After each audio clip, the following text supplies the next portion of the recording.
Halo, good morning. Balik lagi sama aku, Mutiaina Apeldoorn. Jadi aku hari ini baru banget kebangun karena matahari terang banget hari ini, kayaknya lagi bagus.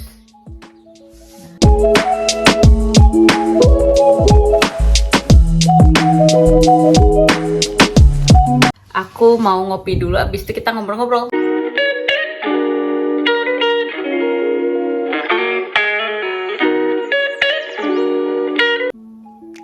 Halo guys, balik lagi sama aku Mutiaina Apeldoorn. Jadi untuk vlog hari ini banyak banget yang DM aku nanya kayak, Kak, gimana sih caranya pindah ke Belanda? Gimana sih caranya kerja di Belanda? Terus kenapa mutusin untuk pindah? Padahal kerja di Jakarta tuh sebenarnya aku udah lumayan bagus. Oke, maka dari itu aku jawab pertanyaan kalian and enjoy watching the video. Jadi awalnya aku pacaran sama suami aku, namanya Geert. Gak ada yang bisa sih, susah namanya suami aku. Nah itu kita pacaran dari tahun 2017, kita ketemu dari tahun 2016. Nah kita tuh LDR tuh udah lama gitu loh. Dan ceritanya panjang banget. Kalau misalnya udah banyak di subscribe-nya, nanti aku ceritain gimana caranya kita ketemu. Semakin subscribe dulu.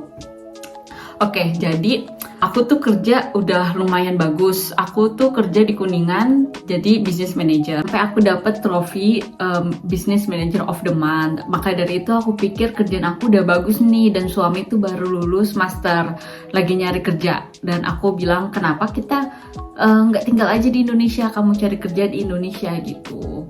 Tapi ada lagi satu masalah, nggak masalah sih, karena suami itu ada bisnis baru Lego, dan apakah semua Legonya itu bisa dibawa ke Indonesia dan memulai bisnis barunya di Indonesia. Yang kedua, gaji. Sebelum aku pindah ke Belanda, suami udah bilang gajinya berapa aja average di Belanda, terus bisa kita tabung juga untuk hari tua gitu. Terus tiga, ini sebenarnya kejauhan sih kita ngomongnya, tapi kita udah mikir anak gitu.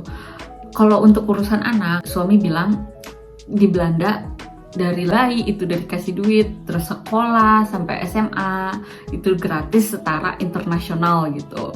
Jadi aku pikir ya itu poin plus sih untuk aku kalau aku pindah ke Belanda. Tahun 2020 itu pandemi datang, terus kerjaan aku jadi down karena aku kerja marketing dan harus cari nasabah. Ya gimana cari nasabah kalau misalnya semuanya lockdown. Alhasil aku memutuskan untuk resign, dan aku bilang ke suami, kita nikah udah lama, gimana kalau aku mau tinggal di Belanda dulu selama 1 tahun sebelum kita memutuskan untuk menikah.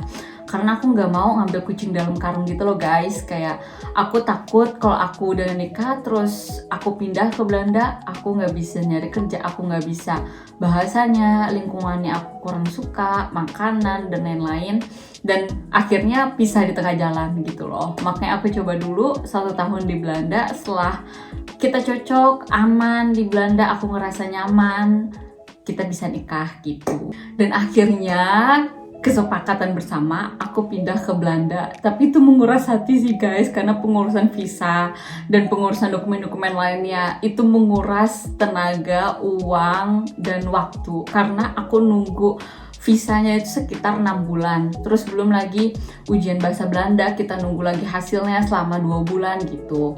Aku waktu itu les bahasa Belanda di Erasmus Training Center di Kuningan.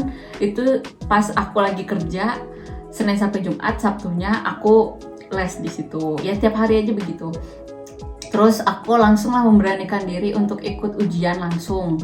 Dan alhamdulillah aku lulus. Aku nunggu selama 2 bulan hasilnya. Setelah lulus aku pengurusan kayak dokumen-dokumen, dan alhamdulillah orang tua aku support aku, ngebantuin semua dokumen-dokumen yang diperlukan. Setelah dokumen dikumpulin, akhirnya apply lah visa MVV, visa partner. Dan aku nunggu tuh selama 6 bulan. Dan selama 6 bulan itu aku deg-degan banget sih. Aku takut visa aku nggak keterima, karena aku udah resign di tempat kerja yang lama. Terus kalau visa aku ditolak, aku mau kemana gitu. Aku mandek gitu loh, mentok. Makanya aku selalu berdoa, aku sholat istiqoroh sama Allah kayak, Ya Allah, semoga kalau ini yang terbaik untuk aku dan lelaki ini yang terbaik untuk aku, semoga semuanya dilancarkan. Dan alhamdulillah akhirnya bisa aku keterima. Udah waktu lama, 2 minggu langsung aku beli tiket dan berangkat. Aku mau cerita dikit. Jadi waktu pas aku mau legalisir dokumen aku ke Kemenlu, Kementerian Luar Negeri, aku ditemenin sama sahabat aku namanya Deba. Nah aku nyetir nih mobil, saya nyetir ke Kemenlu, di stop sama polisi, ketilang dan aku bayar 2 juta. Padahal itu duit buat kumpulin lah buat tabungan untuk pindah ke Belanda gitu. Dan sampailah aku di Belanda, dan pengurusan untuk dokumen itu sebenarnya masih panjang setelah aku arrive in Netherlands. Kayak KTP Belanda, kayak NPWP-nya Belanda, terus insurance, bank account, dan lain-lain. Kayak berasa aku beli HP baru, terus mulai riset dari nol lagi. Dan aku juga masih belum settle di Belanda, masih pelan-pelan merintis. Dan aku juga kenapa aku buat vlog, itu karena aku baru banget resign dari kerjaan aku. Kerjaan aku tuh jauh banget dari kota aku. Kota aku di Apeldoorn, kerjaan aku di Veenendaal. Itu kayak sekitar Jakarta Bogor PP tiap hari, naik sepeda, bus, train, belum lagi dinginnya. Jadi juga ngelihat culture di Belanda tuh banyak banget yang mau aku share ke kalian, karena aku juga sekarang masih culture shock. Jadi itu sih. Dan terima kasih teman-teman semua yang sudah support aku, yang udah subscribe aku. Semoga kalian betah di channel aku. Dan bagi yang baru datang, welcome. Semoga aku memberikan informasi dan wawasan bagi teman-teman di Indo semuanya. And